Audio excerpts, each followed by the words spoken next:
I'm Josh.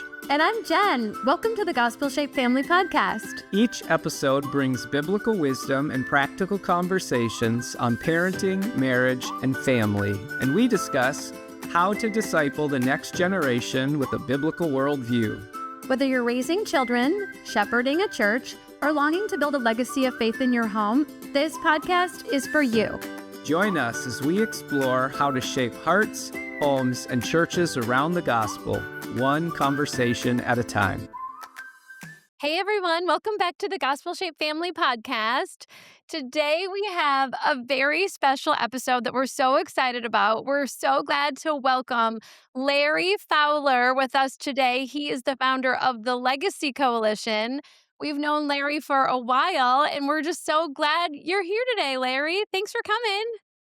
Well, thank you. Yeah, it's good to be with you. And a while, Like that's a term that's a little different depending on how old you are. So. That's true. That's true. All I know is I remember when I met you the first time, Larry, at the Legacy. Maybe it was before the first Legacy Summit. Might have been. And wow, just so many wonderful years, so many great memories, and so many. It's been great just to see how the Legacy Coalition has grown and bloomed, and what a treasure to see that over the years. Yeah. Well, you know what? Our connection goes back to pre-grandparenting focus, right? Yeah. I mean, Yep. Josh, you and I were both kind of involved in children's ministry way back probably 15 years ago. So Yeah. That's right. Yes. yeah.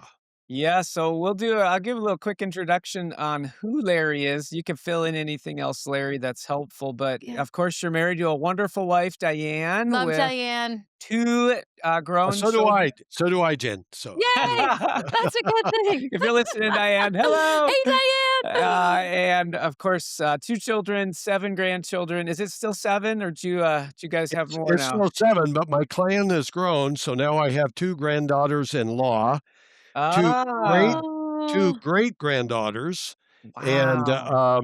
and great-granddaughter bonus.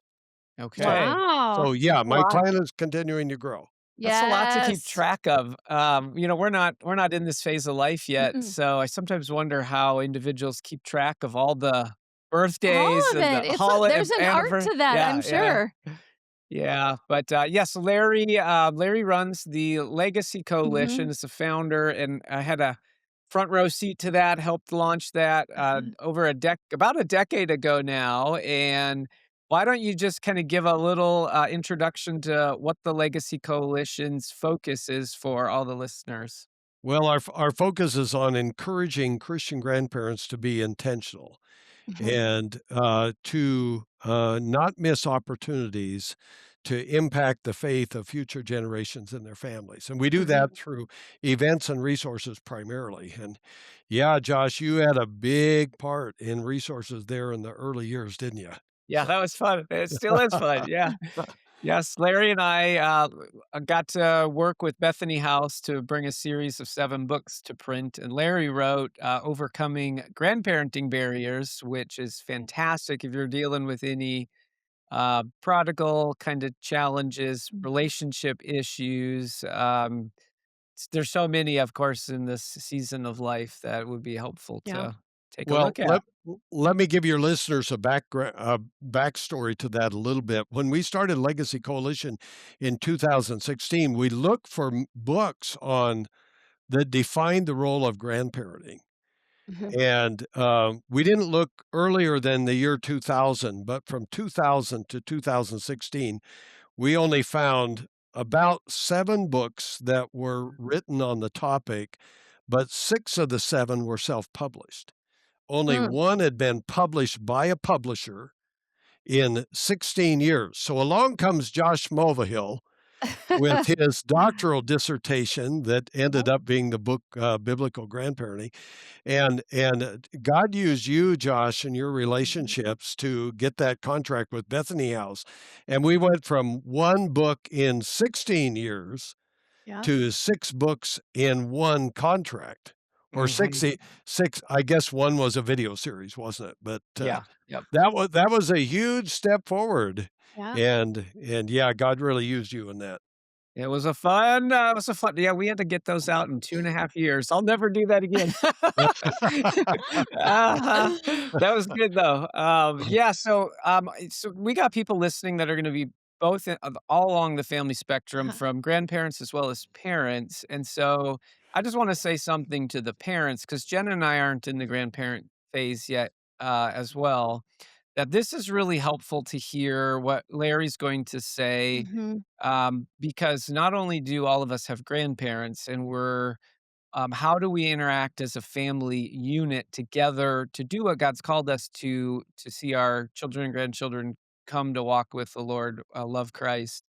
But then in the future, when we hit that phase, likely as grandparents, it is just good to be thinking about the kinds of things we're talking about today, to be capturing a vision that's much bigger and more intentional than what the culture is telling us to be doing as a grandparent. So don't tune out if you are just a parent in this season. This will, I think, be very helpful for you. Yeah. So Larry, let me ask you, you obviously had this major calling in your life Mhm. to shift from the ministry. You had a very significant ministry at Awana, very well known in the children's ministry world. You'd walk into a children's ministry conference and you'd kind of get flooded with people who had been impacted by your writing, Rock Solid Kids that you wrote, one of the most impactful children's ministry books out there. Yep. You made a big life change to shift from world to launching an organization in what would, for a lot of people, be the retirement years to equip grandparents. Can you talk about the kind of this burden that you have for the importance of grandparents in the Mhm. life of their adult children and their grandchildren? And, why is that something that we should think about, and why does that matter? Yep. Well, let me just give my kind of the personal side of that journey in a nutshell here. Diane and I married at age 20, our daughter married at 19. We became grandparents at age 43. So we were pretty young grandparents. Um, but, I didn't think a lot about my role as a grandfather when that little guy came along. My daughter says it was the best gift she ever gave to me, and of course she's right. But, but I was busy with children's ministry and my involvement, yes, with Awana, um, and I loved the little guy, but I didn't think about my role or Mhm. responsibility. And then, 7 years later, her marriage failed. And she and her 3 little ones by that time moved in with us, and I became both dad and grandpa for a number of years. Mm. And Josh, that Mhm. was when I started I started thinking about my role. I didn't want my grandsons to follow in the sins of their father, Mhm. and so I began to step it up in what I was doing with them and thinking for the first time, what should I be doing as a grandfather? But that was about in the year 2000, and then in 2010, I was one of the vice presidents for Awana, and we were working on a curriculum that involved me studying all the passages in the Bible that talked about generation to generation, Mm. Mhm. and um, nothing ever came of the project, but God used the study to help me to see something with new eyes. I was well aware that as a father, I was responsible for God to pass on faith in my family. But I had never thought about, okay, what's my responsibility before God as a grandfather? Mhm. And then that study, though, began to inform me and teach me that I had a role, a significant role as a grandfather as well. And that, again, that was in about 2010, 2012, then it became such a passion.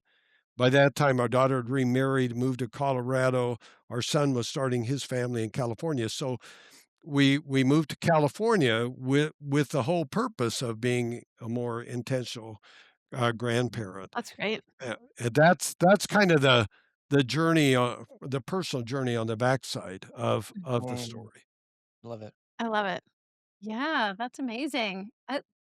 That's so great, Larry. I love that you guys picked up and moved to be by your grandparents. I mean, your Grandchildren? grandchildren, yes, Yeah. nothing speaks more strongly than that, right? Like the actual act of doing that.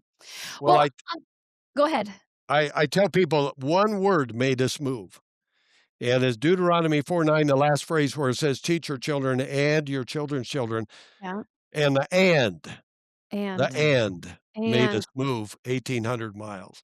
so good, so good. Well, on the topic of overcoming grandparent barriers, one thing that we're seeing so much of right now is just this culture that we call cut off culture. Yep. And we see it becoming so prevalent. I know Josh and I see it a lot, even in Christian circles with millennials and Gen Zers.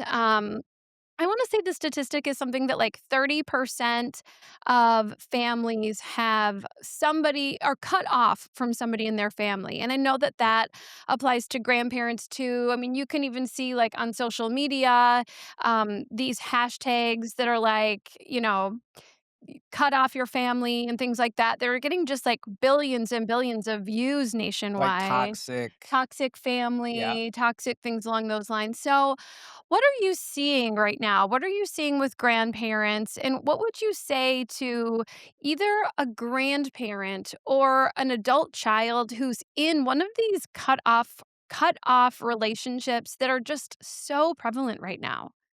Yeah, it is. I've heard some people describe it as an epidemic, and Yeah. the epidemic is fueled by what I perceive to be not always wise advice from counselors, not Mhm. necessarily Christian counselors, but Yeah. from counselors. So it's called detachment therapy, and detachment is seen as a solution Mhm. when there are broken relationships or differences of opinion. I mean, even different political views will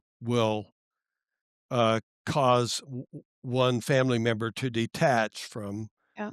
another family member or maybe from the whole family. And yeah, it is an absolute epidemic. We hear it all the time from grandparents, and they often feel blindsided. They don't know what they Mhm. did, and so now they're cut off, and they can't find out. Yeah. They don't have a chance to fix it because they don't know.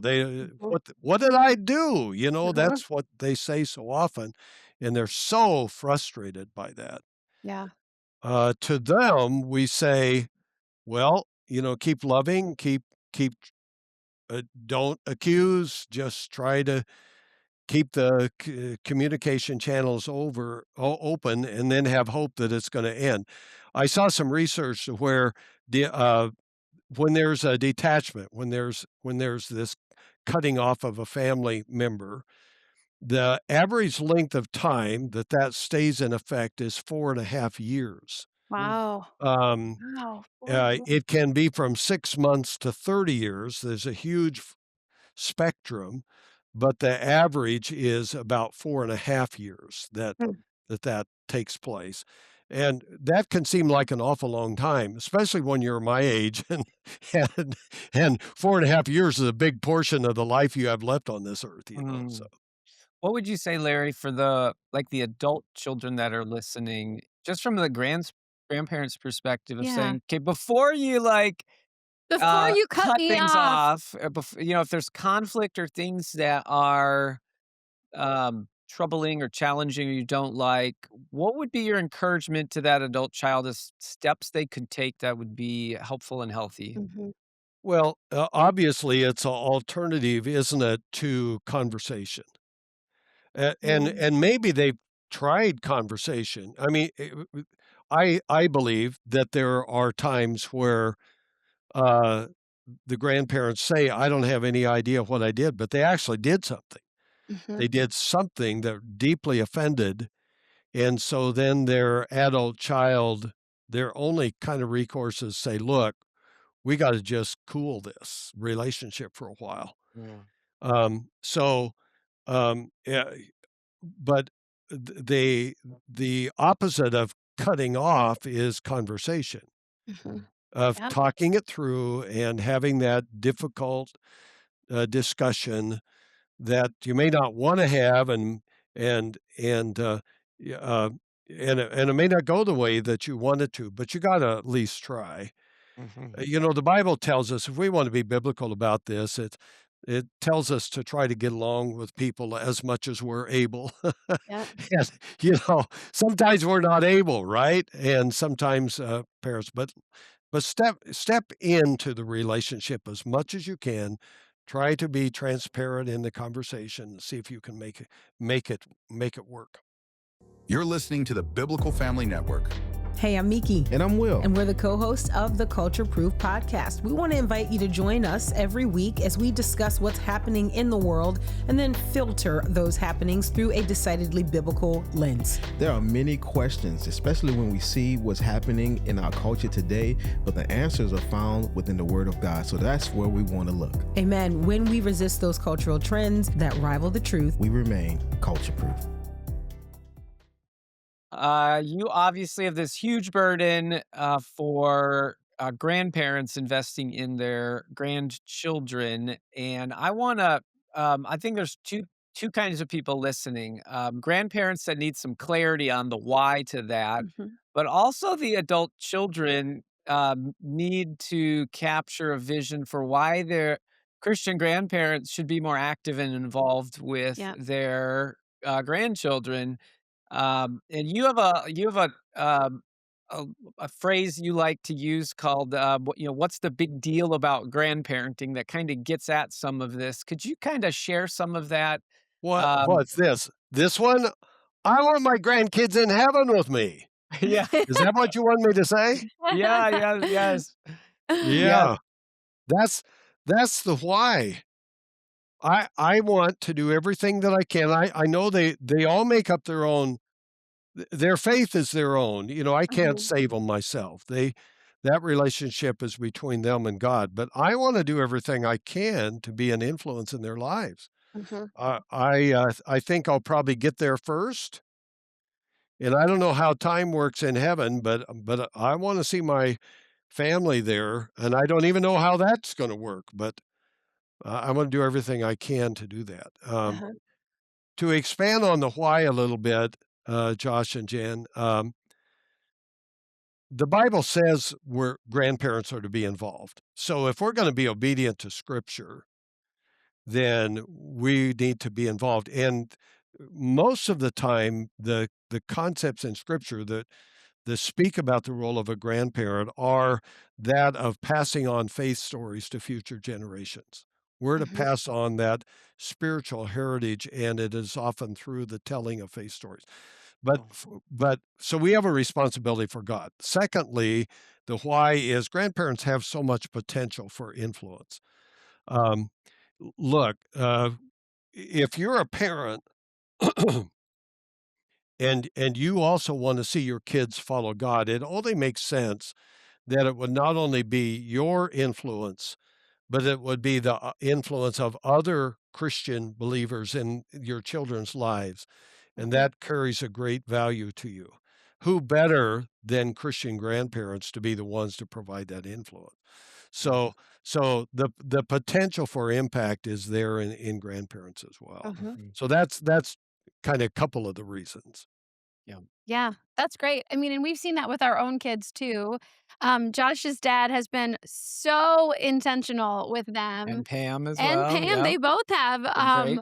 But man, oh man, they are all in with phone calls and Bible study and so much time spent together. And we see that fruit in our own kids. And I think that for us as parents who are like in the stage where we still do have kids who are in elementary school and everybody's at home, we want that for our kids too. We Yep. want to see that relationship fostered. We want to see that discipleship happening. We want our kids to know those stories, right? We want the faith of our parents to be passed down.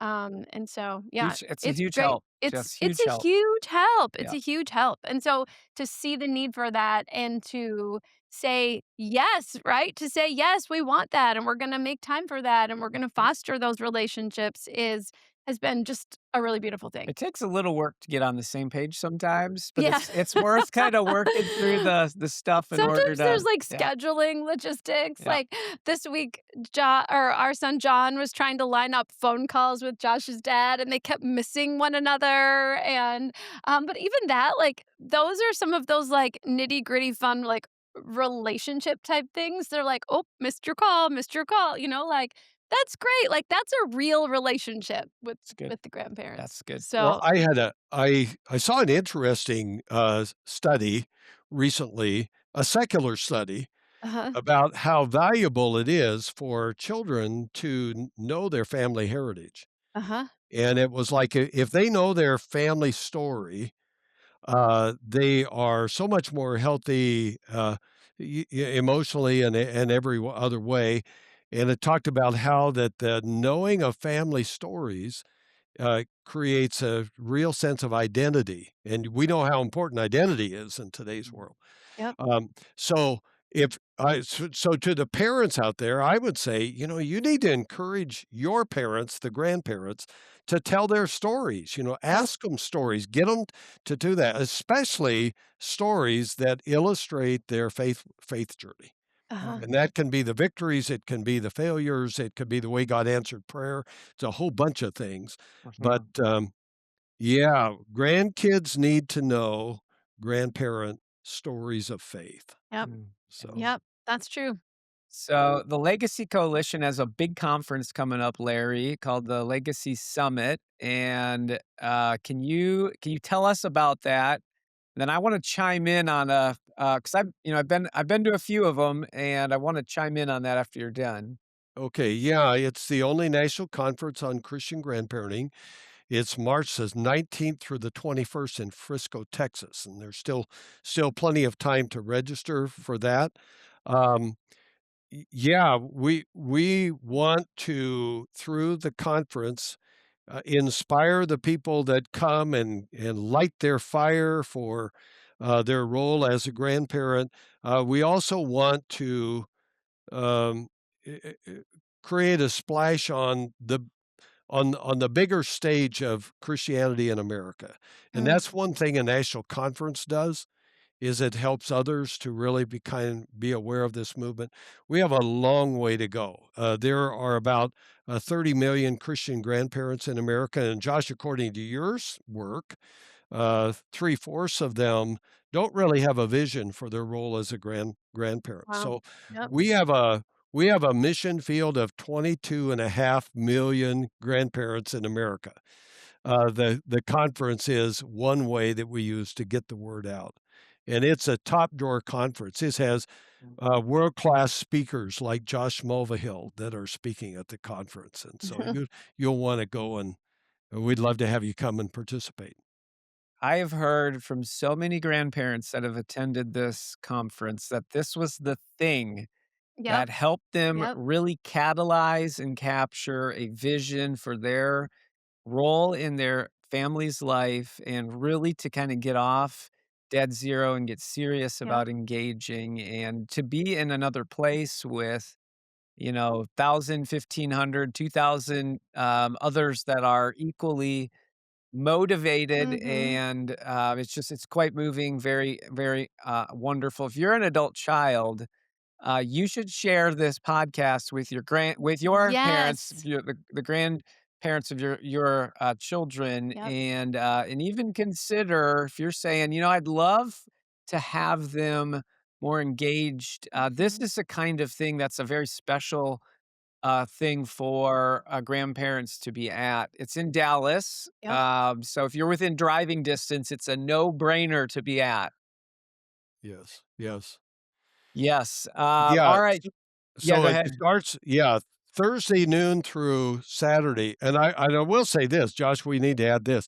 The Saturday morning is all devoted to the partnership between parents and grandparents. Mhm. oh, So all of our speakers are addressing that specifically. We want to see families have conversations about how can we work together to impact grandchildren, our children or grandchildren.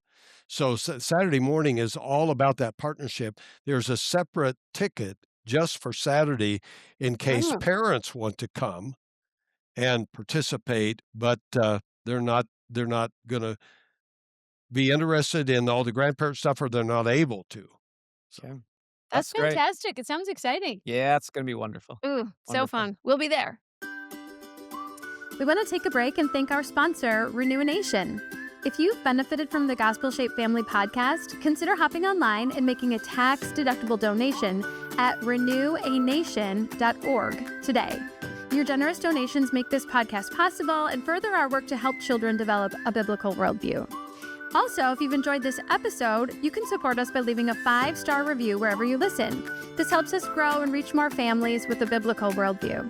Now back to the show. So, well, you mentioned Diane, and we just love her so much. What are some ways over the years that you two have built and maintained relationships with your grandkids as they have grown from being children into now adults? What does that look like to build and maintain relationships over the years? Yeah, and it's not just that they've grown, so so we've experienced, having grandkids that were little and grandkids that Uh-huh. were teenagers, and Yep. now we have grandkids that are adults and Yep. even great-grandchildren, so we've been through all that, we've experienced them, um, getting more involved with their friends and having less time for grandpa and grandma, and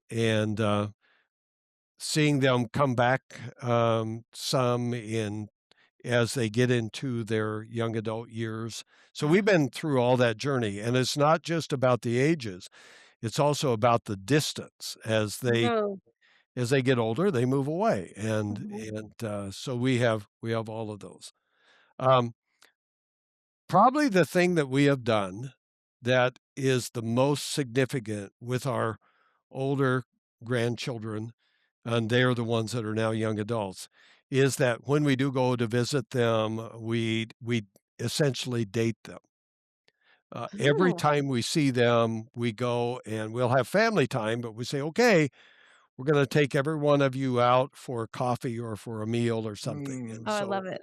we spend individual time alone, Uh-huh. and that's when we get to have the face-to-face intimate conversations. Mhm. It's interesting, it happens more when we're face to face, even than it does when we FaceTime them. And of course, we will connect by video. Diane texts them regularly for prayer requests Uh-huh. or text them verses. So we she does that better than I do, the texting part. But so she does that. We um, use FaceTime on a regular basis, but when we go to visit, we're individual time with each one. Mm. I love it. That's so good. Do you guys have any ongoing traditions that you have maintained from the childhood years with your kids that have spanned into now the grandchildren years, or have those all changed completely? Well, uh, no, I haven't. We don't have a lot that we have, and that's partly because we didn't know to establish them early on ourselves. Mhm. And, there are a lot of things where you say, "Oh, I wish I would have known that when I was younger." And Yep. and so some of the family traditions that we had when we were younger, could have had when we were younger, we just didn't know about. And Right. that's pronouncing the blessing. But uh, we'll see what happens when the next generation gets to be parents. So Mhm. we'll see if they repeat some of the things we did do, like reading the Christmas story on Mhm. Christmas morning before we open presents. That one's been passed on to one generation. Now we'll see if it I passes got on you to the too. next. That's Yeah. great. Those are like the best traditions, right? And Yeah. sometimes they seem so small, but really those are the memories, like reading the Christmas story, right? That Yeah, your grandchildren will associate with Christmas forever. They will. And so they'll want to replicate that. That's yeah. amazing. Okay, I have a question for you, Larry. All right. So I know in the grandparenting ministry, there are so many tips that you would say to grandparents, and they're spiritual things like, tell your testimony and, give a blessing over your grandchildren. And there's 101 really practical tips that you guys provide as well.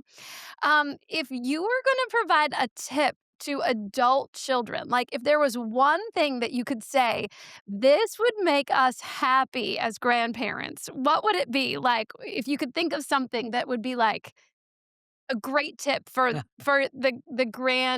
parents who are bringing their grandchildren and wanting to A give tip it love. regarding their children or Anything. their relationship with their grandparents or what? Let's see the relationship with the grandparents. Let's yeah. Kinda like you would love this You would to love it. if in your relationship with your children and grandchildren, what do adult children need to, open the gate and Open the gate engage and or allow and, those kinds of let them things. eat whatever they want. What's the tip? Well, I've kinda already said it. I mean, the first thing would be get your parents to tell stories. Uh-huh. You know, that, I would feel really honored in that. I am honored when that Uh-huh. happens.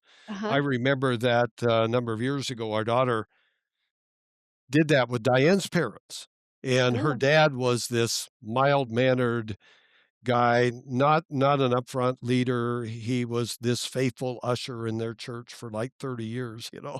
Uh-huh. He owned a gas station. He was a Ooh. mechanic, Uh-huh. and, when Andrea said, "Grandpa, I want you to record your stories," he said, "This'll only take 15 minutes. I don't have very much to share." Uh-huh. Well, 3 hours later, they were still recording, Oh, because I love it. she got him to talking about Yeah. his life, and of course, his faith story was a part of that. That so honored him. Mm. Uh-huh. And, the Bible says that we're to honor our parents. I think that Mhm. that's something that should extend throughout life. I still need to honor my parents, even though they've both passed away. So, honoring parents feels really special when somebody does it. And one thing that Mhm. you can do is get them to tell their story. I love that. It's great. One other thing I think I would appreciate is if there are areas where um, there are different perspectives on things, Uh-huh. like maybe it's what the kids eat or bedtime when they go over to grandma and grandpa's house. Uh-huh. Preempt any problems Uh-huh. by Mhm. having a discussion ahead of time. That's good. Don't wait for it to Yep. happen. And affirm the grandparents, say, "We love you, we love your involvement with our kids, but let's talk through this so we're on the same page." Yep. Yep. That's That's Take the huge. lead in yeah. getting everybody on the same page. Man, that saves so many headaches and Oh, potential yeah. landmines, Yeah. right? Yep. So what advice, Larry, do you have for people that are likely becoming grandparents soon or are brand new grandparents, like, they're still counting the age of their grandchildren in months and not even years yet. Yeah. Like, when does that stop, by the way, when they hit 2 or I something? don't know. I feel like it's older and older now. I feel like it's so obnoxious. People are like, "Oh, my child, 27 months." Anyways, Yeah. okay, sorry. So I hit one something for Jen there, here we go. So, what advice do you have for those that are just starting out? Well, pick a cool grandparent name. Mhm. Oh, that's fun. You know, Diane and I didn't know that, so we're just grandpa and grandma, but now, all the That's young grandparents, classic. That's they're classic, getting Larry. Huh? Grandma What? and Grandpa's classic. I like it. Oh, yeah, well, I guess. Uh we have a new CEO, at our ministry. If you've had a chance to meet him, when they became grandparents, his wife wanted to be they call started calling I'm not sure how it happened, but she became Sugar. And so Ah. if she's sugar, he's spice. So they go by sugar and spice. That's great. Sugar. But, you get them all. You get Lovey and you get Yeah. Mimi Yeah. and Nana and Papa, and they're also that's, of course, that's not very important. Here's the more important thing. Work really, really hard on the relationship between you and the parents. Mm.